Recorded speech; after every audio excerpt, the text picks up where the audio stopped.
Pulso Latino es presentado por Frisian Flag, Dushipawe, Bompa Mañana. Hoy en Pulso Latino. El primer ministro en su visita a los Estados Unidos emite diferentes charlas a estudiantes de universidades quienes ven el avance que ha tenido nuestra isla.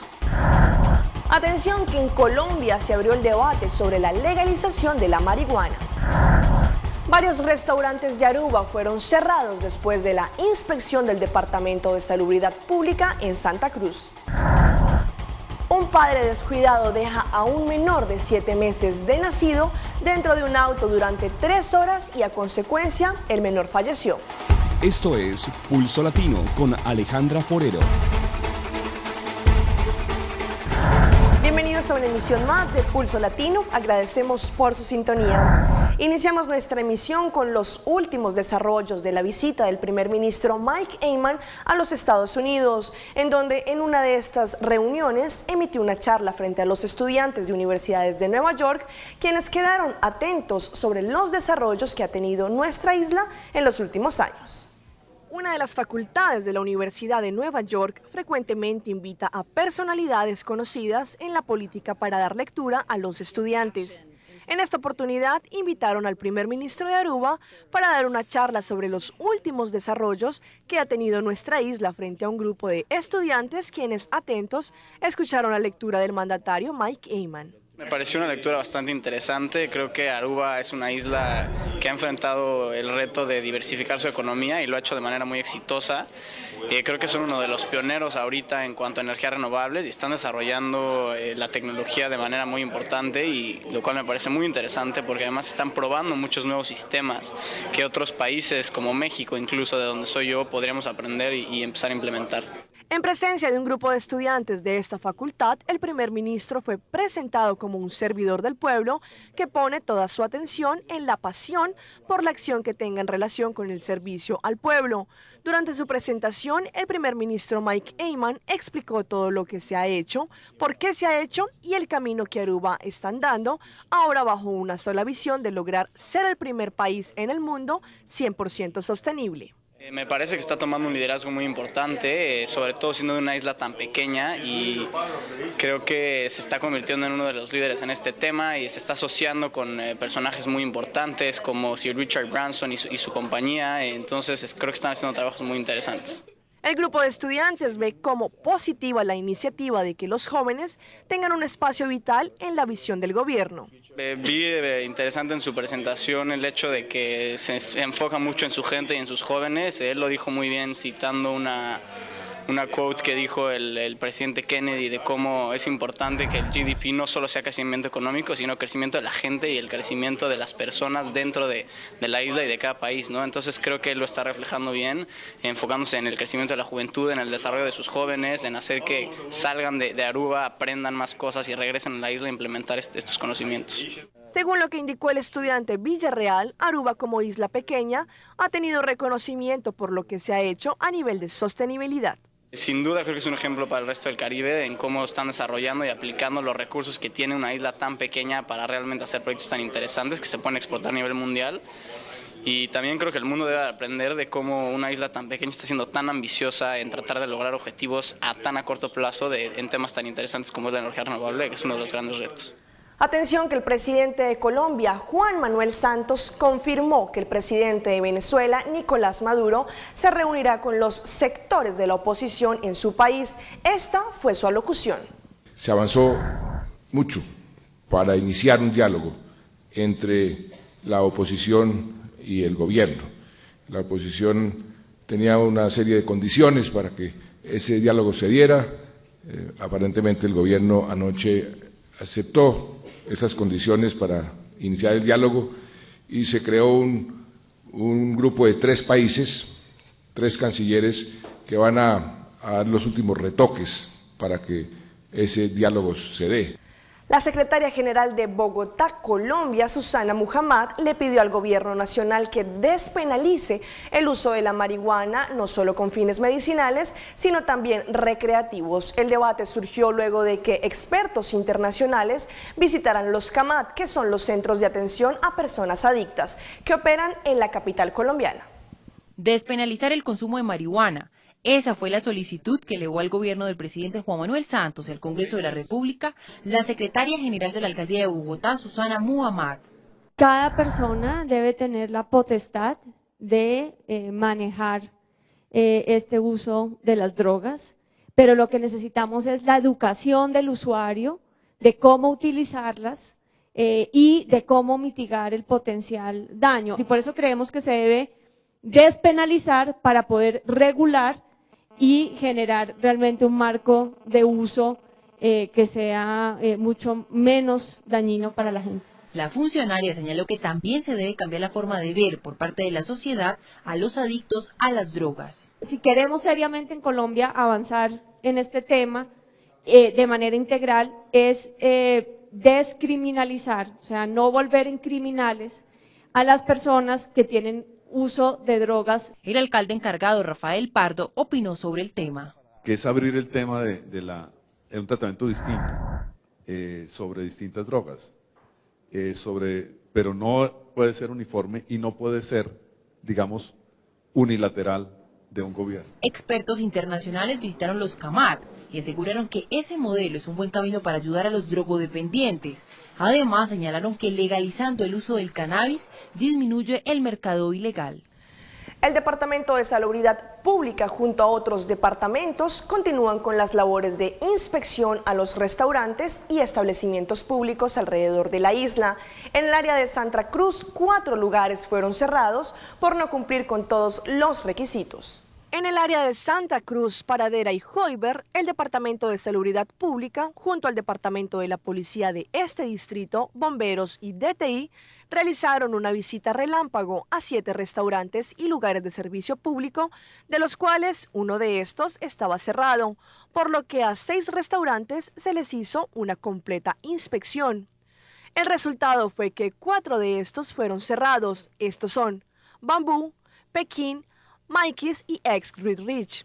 Entre las diferentes irregularidades que se encontraron en estos lugares fueron cucarachas, desaseo en las cocinas y desperdicios de ratón, algo que el Departamento de Salubridad Pública no acepta y por eso los lugares fueron cerrados hasta que cumplan con los requisitos.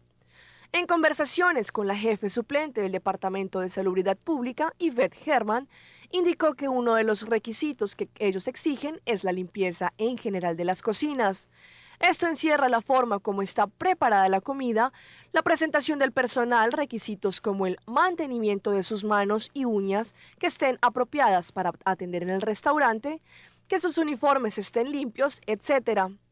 Otros aspectos que también se tuvieron en cuenta son la altura de la cocina, la cual no debe ser inferior a 1.6 metros de altura. Debe tener claridad y ventilación. Después de analizar todos estos aspectos, se decide si el restaurante cumple o no con los requisitos. El Departamento de Salubridad Pública continuará haciendo exhaustivas visitas para seguir controlando más lugares públicos. Y esta es una triste noticia que nos llega de nuestro canal aliado Teletica de Costa Rica. Un menor de 7 meses murió la madrugada del martes luego de que su padre lo dejara olvidado dentro del carro mientras se fue a trabajar. Lo dejó con las ventanas cerradas durante más de 3 horas. El niño, por el efecto de un golpe de calor, murió. Estas imágenes son parte de una publicidad en los Estados Unidos. En ella se deja en evidencia el sufrimiento de un menor que fue olvidado por su madre cuando iba al supermercado. La publicidad, que dura aproximadamente 7 minutos, fue un llamado de atención a los padres por la negligencia en la que se vive en ese país, donde en el 2013 se reportaron 15 muertes de este tipo por el síndrome del bebé abandonado. Desgraciadamente, hoy en Costa Rica se vive en carne propia. Un pequeño de tan solo 7 meses de nacido falleció en el Hospital Nacional de Niños esta madrugada, luego de que el martes ingresara tras sufrir un shock de calor. Su padre, un hombre de apellido Arias, lo dejó olvidado en su vehículo a una temperatura de 29 grados en el parqueo del Banco Nacional de Alajuela, por poco más de 3 horas, lugar donde el hombre labora. Según las autoridades, el hombre almorzó con la madre del niño, una mujer de nacionalidad chilena, donde quedaron de acuerdo para que él se encargara de dejar al pequeño en la guardería. Pero este lo olvidó y se fue a cumplir con su trabajo. Luego de 3 horas bajó a recoger unos papeles al vehículo y se dio cuenta que había dejado olvidado algo más que los documentos. Ya era muy tarde. A pesar de que lo llevó al hospital de Alajuela, de ahí lo remitieron al de niños, donde no había mucho por hacer. Este niño se luchó desde las primeras atenciones en Alajuela. Aquí se le hizo lo que había que hacerle, sin embargo ya tenía evidencia de un daño neurológico cerebral muy severo, porque el choque de calor produce deshidratación con aumento del sodio en sangre y lesiones cerebrales que en su mayoría son mortales, como ocurrió en este niño. ¿Qué nos corresponde a nosotros? Bueno, ahora vamos a reconstruir qué fue lo que sucedió, si ocurrió tal cual lo dicen los medios el día de hoy. Vamos a revisar testigos, cámaras, en fin, todos los medios que estén a nuestro alcance para poder dar fe de que los hechos acontecieron tal cual nos están informando. Según algunos abogados consultados, en el hecho podrían mediar varias situaciones, como la negligencia, el abandono de incapaz y hasta el homicidio. En la Fiscalía indicaron que aún están a la espera del informe preliminar del OIJ para poder tipificar el delito. Por el momento, el OIJ hizo la diligencia de ir al Hospital Nacional de Niños a recopilar información importante del caso. Y sobre esta noticia, el padre del menor que falleció dentro de un vehículo se presentó en la Fiscalía de Costa Rica junto a su abogado.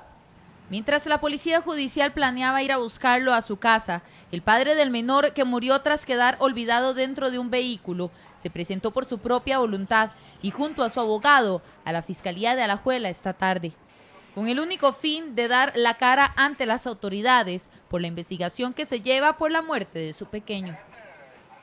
Iniciativa de él. En realidad, esta situación, por un factor de humanidad, es muy dolorosa. Evidentemente nos encontramos ante un evento que es poco común y es muy lamentable y muy doloroso para un padre, la pérdida de su hijo. En este momento la familia está muy dolida y a pesar de tanta situación tan poco común, conversando con el padre del menor, pues él dispuso que lo más correcto era, por honradez, por seriedad, por demostrar ante todo su voluntad a ser consideradas sus situaciones, venir a la Fiscalía como primera razón de ser, a dar la cara y a exponer su situación ante la opinión del Ministerio Público. El Ministerio Público tiene claro que el único delito al que inicialmente se enfrenta es el homicidio por la muerte del niño de 7 meses, pero que las situaciones podrían cambiar dependiendo de cómo avance la investigación. El organismo de investigación judicial realizó el levantamiento del cuerpo a las 10 de la mañana del Hospital Nacional de Niños y trasladó el mismo a Medicatura Forense, mientras que el padre quedó en libertad, pero a las órdenes del Ministerio Público, según su abogado defensor, quien mencionó que la tragedia tiene destrozada a la familia entera. El gobierno de Estados Unidos le propuso a Colombia que reciba a alguno de los presos que mantienen en la cárcel de Guantánamo en Cuba. La petición se suma al anuncio que hizo la semana pasada el presidente de Uruguay, José Mujica, quien dijo recibirá a 5 presos de ese penal. La revelación sobre la solicitud a Colombia la hizo la canciller María Ángela Holguín. Nosotros hemos oído atentamente esa solicitud de los Estados Unidos. No hemos avanzado absolutamente nada con ellos en este tema. Ya hicieron la solicitud y no hemos dado ni respuesta ni hemos hablado a profundidad del tema. Vamos a un corte comercial, pero ya regresamos con más información aquí en Pulso Latino.